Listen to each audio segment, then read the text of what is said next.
Yan na po mga katropa, good morning. Yan, araw ngayon na Merkulis. Yan, aga ako nagising kasi nagluluto tayo ng maaga para maaga tayo kumain. Si mamaya pupunta na naman si Lucio sa pamasada dun sa bayan.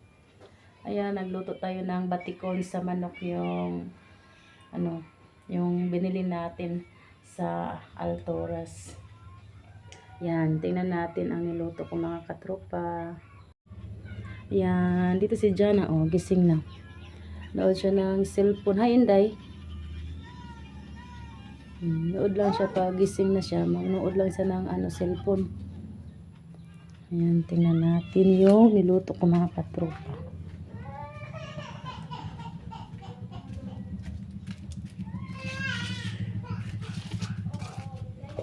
Yan, ito na yung batikon. Ito yung ulam natin ngayong umaga. Ito yung niluto ko.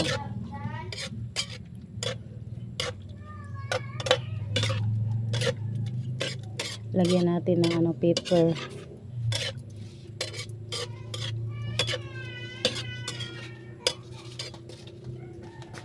Sibugi. Ibutang na ari, bebe.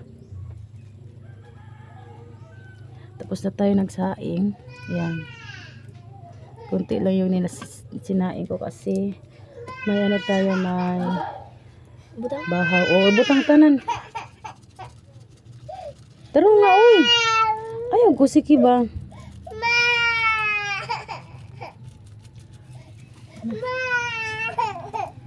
Taro nga ko na yan cellphone, be. No, di mo galing siya pakuhan po.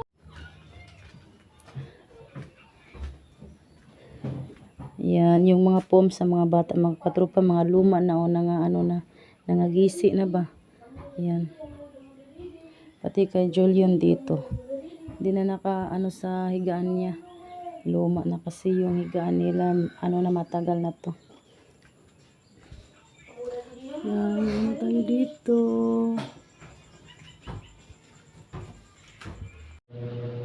Yan guys, dito kami sa sala naka-standby kasi mainit. Ayan. Si John, no? Ha? Bese mo sabi ka magkuhan sa ko, be. Yan, si Julian nagsaing. Kasi alas 12 na. Yan siya. Punin siga naman lagi na, be. Kaldero to, ah. Yan, tapos ko na nalinis ang mga kaldero. Lagyan na lang ng bigas. Tsaka yung po mga katropa, yung abuhan natin, baka ilipat natin doon sa kabilang banda. Nang hingi na tayo ng yung kawayan pang haligi natin. Si gabok na. Lipat natin kasi ang init dito. Doon ko lagay sa ilalim ng mga talisa, yung ilalim sa puno ba. Si dito, pag ganitong oras, sobrang init. Yan, ganito. Din yung tubig din namin mga katropa, kailangan na po mag-stock kasi na yung balon dito, yung maliit na lang tubig ba. Sobrang init. Yan, medyo yung yung mga tanglad natin namatay. Kasi sa init ba, grabe yung init. Namatay na ganig ang mga buongon. Yan. Buti na lang may mga tayo, may mga baldi, may malagayan natin sa mga tubig na mag-stock. Uy, pagkuha kaldero, be. Dali, kuha kaldero. Uy, pagkuha kaldero, baka toto. O, di, kato na lang gamay, katong gamay, be. Dali, kuha. Yan, sasaing muna tayo mga katropa. Sa alas malapit na alauna. Ngayon lang Aray, ay no, gasi kayo. Tuman naman ni gas yan. Malinis na yung natin, mga kaldero. Kay, pag maghugas ako sa mga pinggan, isabay ko na pag linis. Yan, kahit sa kayo, maputi yung natin, kaldero. Kasi palagi ko na kuskusan. Para hindi siya sobrang itim. Yung natin, mga kaldero. Kailangan pati yung natin ugasan gabok na ba, guba na. Kaya lipat ko doon sa ano, puno ng kahoy. Ang init dito.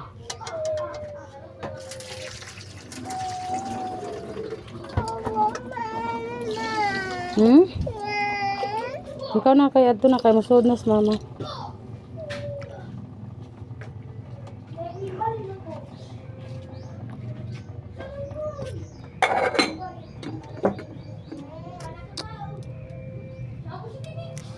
Ay.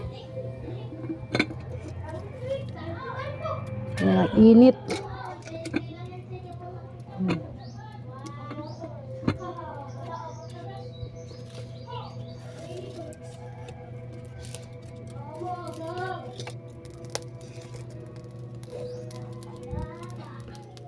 Yan. Yung ulam namin kaninang umaga, ano, yung hotdog, tsaka yung tuyo. Saringan. Ito saringan mo na kapuan. Yan, ipakita ko sa inyo kung saan ako maglagay, magpatayo ng ano, abuhan dito tayo kasi may mga puno.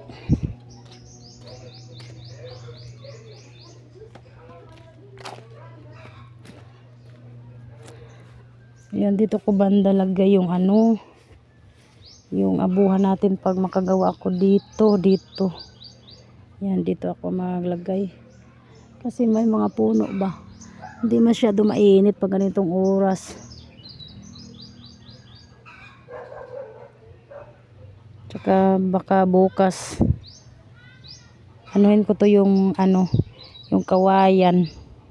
Baka ano na lang sa sa linggo siguro magano ako sa mga kawayan.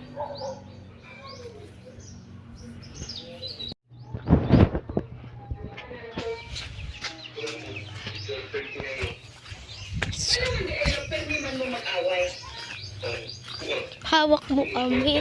Hawak mo kami. Nung. Mugi ka nung.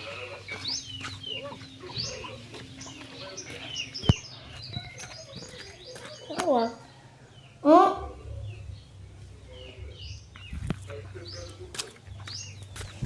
Bagyan.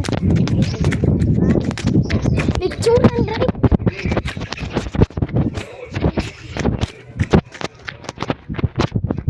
Oh. Nakuan? Oh. Yan na po mga katropa, magluto tayo ng udong at saka miswa. Nagbili pa si Julio ng sardinas kasi wala na tayong sardinas. Yung natira na lang, yung corn, beef loaf. Ayan, bili muna si Julio ng sardinas, magano tayo magudong. Luto tayo ng ulam tanghalian. Na painit tayo ng kawali. Ayan. Na, inita. Grabe init.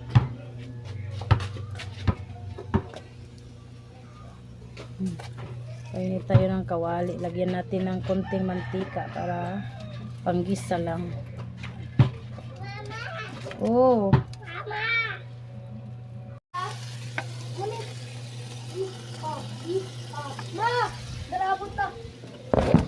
Yan, lagyan natin yung udong.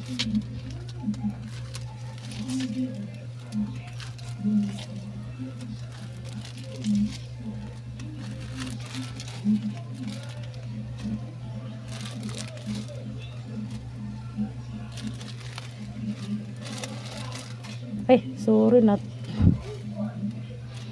Ay, Rita.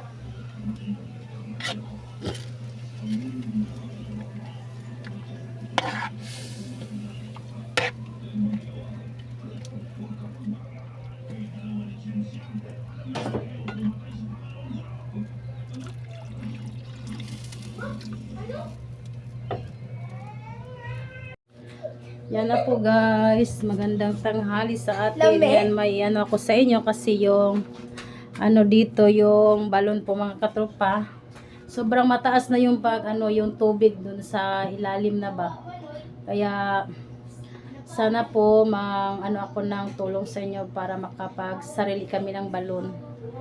Kasi matagal na Pangarap ko pa noon na ano kami ng balon ba. Mangingi ako ng tulong sa inyo, yung mga mabuting puso po. Kasi ang hirap pag ganitong sitwasyon dito na daming gumagamit sa isang balon, parang ilan siguro kami nagamit dito. Din ngayon pag tang-edit po mga katropa, wala na po tubig yung balon dito kasi ano lang siya, hinay lang siya og tubig ba. Walang problema pag tag-ulan kasi dami yung tubig kasi tag-ulan pag ganito. Ang hirap yung tubig dito din. Ako araw-araw po ako mag-igib. Alam niyo ba mga katropa, yung isang araw makaigib ako ng 15 gallon. Ako lang binuhat ko lang yung 2 balde ganun para madali matapos yung pag-igib natin sa tubig. Kaya pangarap ko mga katropa na makasarili ako ng balon dito sa dito sa bahay namin para di ako masyadong pag-igib. Si grabe yung bigat sa tubig.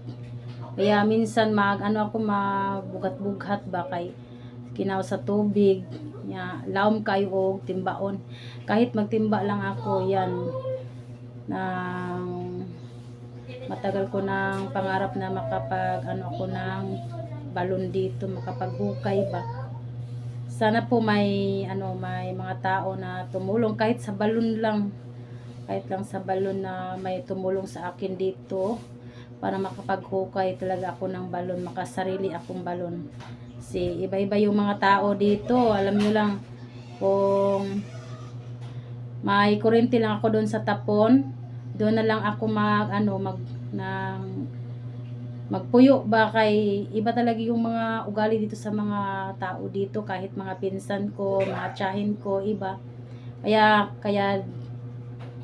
dito lang ko sa bahay, ganun. Iba talaga yung mga dito, kaya mag-pray ako na bigyan ako ng pangarap ko yung balon.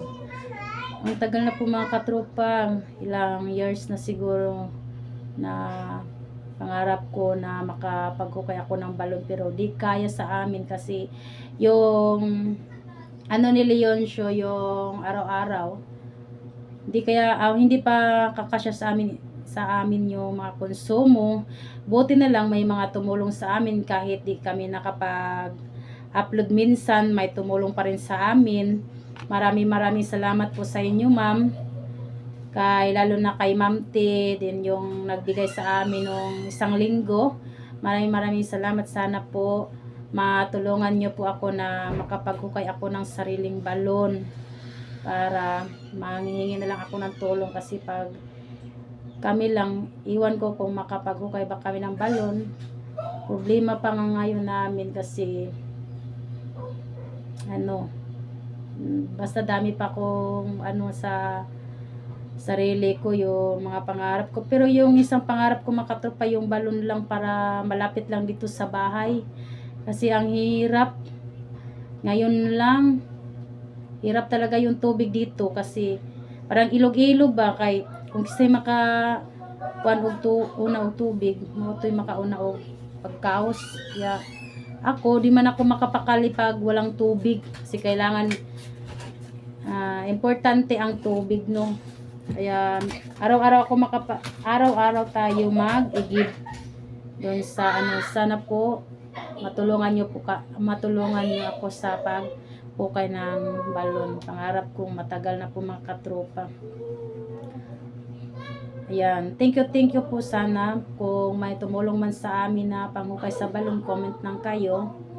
Ayan, sana po walang sa akin, walang magbabash, kasi ganyan talaga pag nasa YouTube tayo, no, may mga bash naman, pero masasakta naman tayo kasi sabihan nila nagpaparinig tayo ganyan. Pero kahit na napaparinig ako, kailangan po talaga ako ng manghingi ng tulong sa paghukay ng balon. Ayan, sana po may mga mabuting puso na sa tulong sa ng balon dito sa akin. Sana sa akin lang, maano kayo sa akin kasi ako ang tag-igib ng tubig. Kasi si Leoncio gabi na mag-uwi. Di naman ako mapakali pag wala akong tubig dito. Kasi kailangan talaga, importante ang tubig. Kaya araw-araw ako nag-igib ng tubig. Ang bigat pa. 2 balde pa yung bubuhatin ko. Kaya sana matupad yung pangarap ko na yung makasarili ako ng balon. Ayan, thank you so much po. Sana po maintindihan nyo po yung pag ko sa inyo. Kasi para magano na ako, para magaan na yung pakiramdam ko na malapit na lang ako mag-igib pag matupad yung pangarap ko. Ayan, thank you so much po.